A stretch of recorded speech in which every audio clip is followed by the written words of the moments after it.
அன்பான தேவ பிள்ளைகளே, இந்த ஓய்வு நாளில் தேவனை போய் ஆராதிச்சுட்டு துதிச்சுட்டு ரொம்ப சந்தோஷமாக உங்கள் கூடாரத்தில் வந்து சமாதானமாக அமர்ந்திருக்கிறீங்க.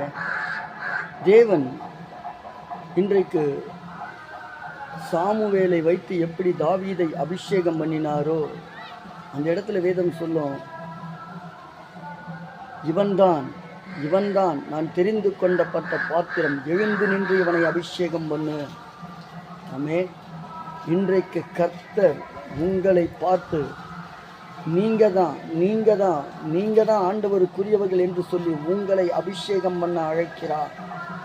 தாவீதுக்குண்டான ஆசீர்வாதத்தை இன்றைக்கு தேவனாகிய கர்த்தர் உங்களுக்கு கொடுக்க போகிறார். தேவ பிள்ளைகளே, எத்தனை பேர் நம்புறீங்க?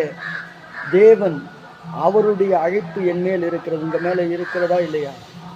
அப்போது நீங்கள் தாவீதை போல வேதத்தில் சங்கீதங்களின் புத்தகத்தை படித்தீங்கன்னா தெரியும், அவரை எப்படி உயர்த்தணும், அவரை எப்படி மகிமைப்படுத்தணும், அவருக்குள்ளே நம்ம எப்படி தாழ்ந்து இருக்கணும், தேவன் எப்படியெல்லாம் நமக்காக யாவையும் செய்வார் என்று